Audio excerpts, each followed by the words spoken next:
Welcome back to our 2-minute Devos. We're on day 6 of our 2-minute journey through the book of James.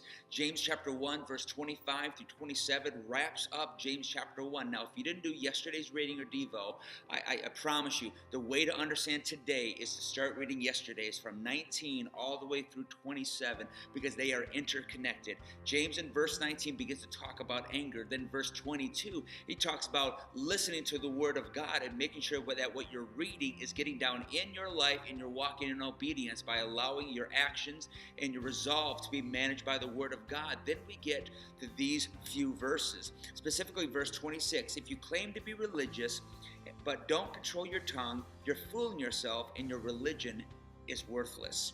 These are strong words, and again, you understand them in context to yesterday's reading.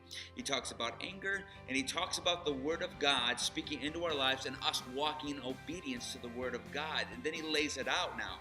If you're still angry and you're acting out of anger and you're now flying off at the mouth, and he'll talk a little bit more about taming the tongue in James chapter 3, but he's like, listen, you are literally nullifying the effect of Christ in and through your life by the inability to control an angry mouth. I mean, that is a powerful statement.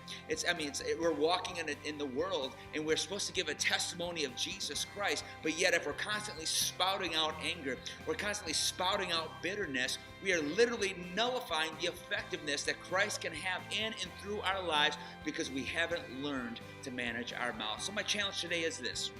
If you're dealing with anger or if you're constantly spouting off a negativity and bitterness, if that pessimism is constantly flowing through your mouth, we need to stop ourselves and look into the Word of God and let the Word of God be nourishment to our lives, nourishment to our mind, our heart, as well as our mouths, so that what comes out of our mouths doesn't nullify the testimony of Jesus Christ. That's my challenge today. That's what I want you to sail on. And join me tomorrow as we kick off James chapter 2 in our next 2-minute Devo.